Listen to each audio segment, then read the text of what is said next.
No matter how bad our days have been, we both know that if we have a packet of instant ramen noodles hiding somewhere in our kitchen, we'll both be happy gals. And don't get me wrong, it's great to just cook up the instant ramen noodles as is and slurp them up. But in this video, I'm going to be showing you how to jazz up your instant ramen with these 5 different ramen hacks. Now, for those of you who are confused by the term ramen hack, it basically means how to turn your instant ramen noodles into something extra gorgeous and delicious by either adding in new ingredients or using a different cooking technique. Our first ramen hack is arguably the easiest and the most popular. It's the viral creamy ramen hack. For all of these recipes, we are using shin ramyun instant noodles. They're some of my favorite instant ramen noodles, but honestly, you do you. Pick out whatever you fancy. Get the noodles and add them to a pan. Now you'll see that the shin ramyun has these 2 packets. One is the flavor packet and one is the dried vegetable packet. Just set these aside for the moment and start boiling your noodles for a few minutes until al dente. Meanwhile, in your ramen bowl, add in both sachets. If you're not as keen on spice, then just use half the flavor sachet. Add in some freshly minced garlic, a whole egg,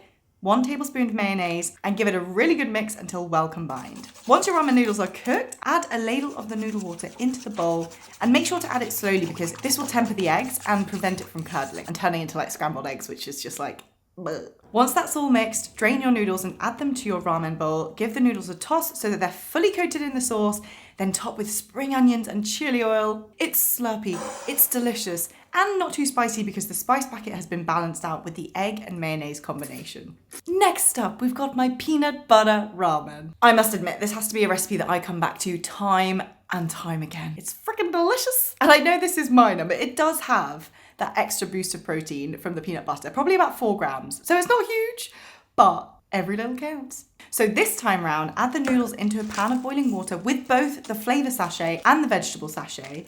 Boil that for a few minutes. But first, I know I've mentioned this in previous videos, but I am a sucker for ceramic goods. Like, okay, so for example, you might have like an obsession with jewelry or handbags or shoes. Well, my obsession is with ceramic goods.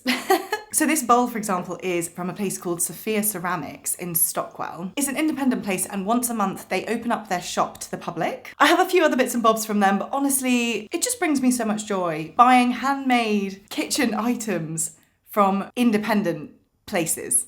So if you're based in London, then you know what to do. And if you're not based in London, then I would honestly just Google search ceramics, homemade ceramics near me, because I guarantee that there will be one near you. You just gotta find them. Anyway, I digress. Get your favorite bowl and add in 1 heaped teaspoon of peony bee. I love crunchy for obvious reasons, but if you are a fan of the smooth variety, go for that, honey boo. Follow with 1 tablespoon of mayonnaise and spring onions. You can use normal mayonnaise or Kewpie mayonnaise, honestly, whatever you've got in the fridge. I've just used Heinz mayonnaise for this one. Kewpie, I guess, would give you that extra kind of Japanese vibes.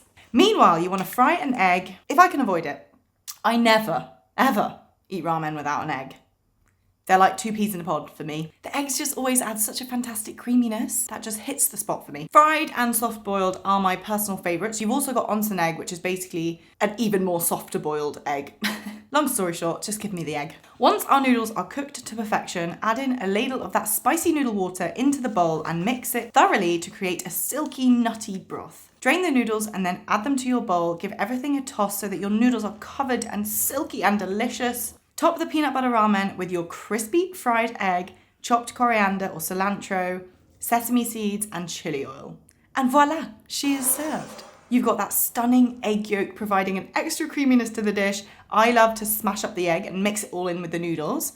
I'm literally obsessed and I have nothing more to say about this dish. It is just so good. Now the next ramen hack may create some controversy because I get it. The whole point of instant ramen is that it's comforting, it's easy, and let's be honest, like not the healthiest thing on the planet. However, as I've mentioned before, I love instant ramen. So when I'm craving something a little bit healthier with a few more nutrients, but still want that slurp factor from the instant ramen noodles themselves, this is what I'll do. I'll fry off some onion in a pan with a touch of olive oil until they're caramelized and golden. Then I'll add in a minced clove of garlic, petit pois, or peas, and some boiling water. Meanwhile, I'll get the instant ramen noodles on the boil, but we'll set the packets aside for later use. And when the peas are cooked, I'll transfer everything into a blender with some water and parsley. And this is optional, but you can add in half the flavor packet just for a bit of extra yum. And then blend until smooth. Drain the noodles and then add them back into the pan and pour over the green sauce. The sauce is sweet from the peas, flavorful from the onions and garlic, and so much more nutritious than a standard instant ramen. I'll plate it up in a bowl and top with the dried veggies or a teaspoon of chili oil. It's relatively simple, it's that little bit more nutritious, and it's just a fun one if you want something a little bit different. The next ramen hack is inspired by Tteokbokki. Now this is a Korean dish made using rice cakes cooked in a sweet spicy sauce. It's all made in one pan and it is chef's kiss.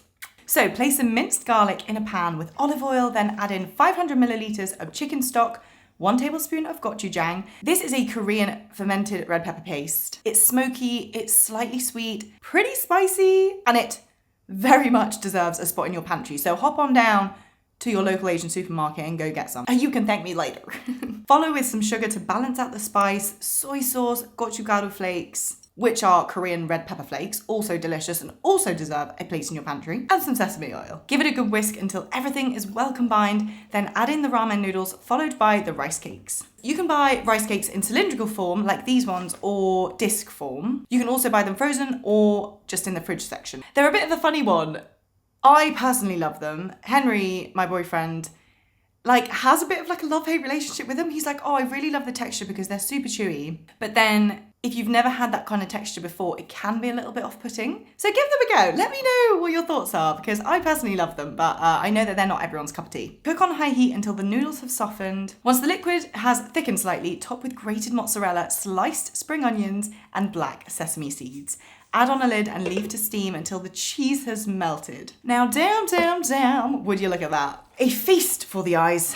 It's cheesy, it's spicy, it's slightly sweet. And honestly, if I'm being totally real with you, I could eat this every day. And not that this comes as a surprise to you, but I would absolutely devour this with an egg. A soft-boiled egg, I reckon. Or you could kind of do it shakshuka style, where you crack the eggs into the dish and then put the lid on top, so it kind of creates this poached situation. Now, a fellow food creator who goes by the name Okonomi Kitchen created this incredible ramen hack a few years ago. You kind of might think that it's just one of those social media things where it looks really good, but does it actually taste good and do people actually make it? But guys, it's so phenomenal. Ramen dumplings. Yes, they're a thing, and yes, they're amazing. So cook your noodles to packet instructions without the sachets.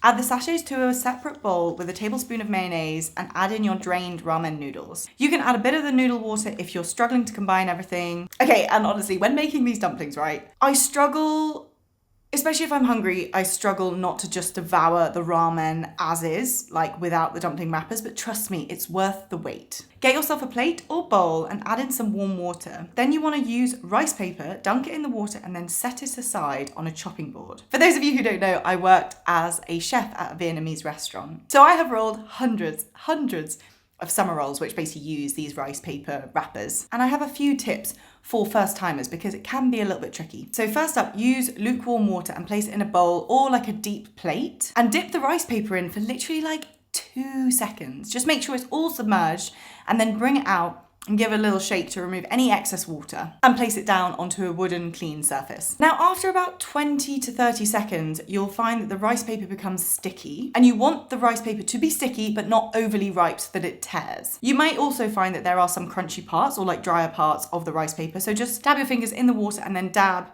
the slightly drier parts of the rice paper just to moisten them up a bit. Lastly, you want to roll the dumplings tight. This will ensure that the wrappers don't break and it forms this cute little dumpling thing. It might take you a couple of tries to get there, but honestly, practice makes perfect. So for the filling, sprinkle with black sesame seeds and top with spring onions.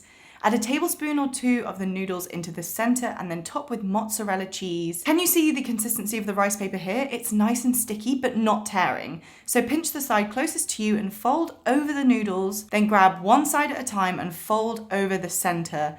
Obviously do the same with the other side and then tightly wrap and roll over to form a parcel. You want to double up on the wrapper to prevent any breakages when frying. Fry the dumplings in a bit of oil for around 3 to 5 minutes on each side or until golden and crispy. Serve up the dumplings with a chili oil mayonnaise. You could also serve them up with a soy sauce, vinegar dipping sauce. They're chunky, they're cheesy, they're spicy, they're everything you could want in a tasty snack. Now, if you don't want to fry these in oil, you can totally air fry them. I've done that before. Just Just air fry them for 5 to 8 minutes at 200 degrees and you're good to go. Look at that cheese on the inside. Oh, I'm literally salivating just talking about them. That's it, my friends. I really hope you enjoyed this video. It was such a fun one to make, and I will see you next week.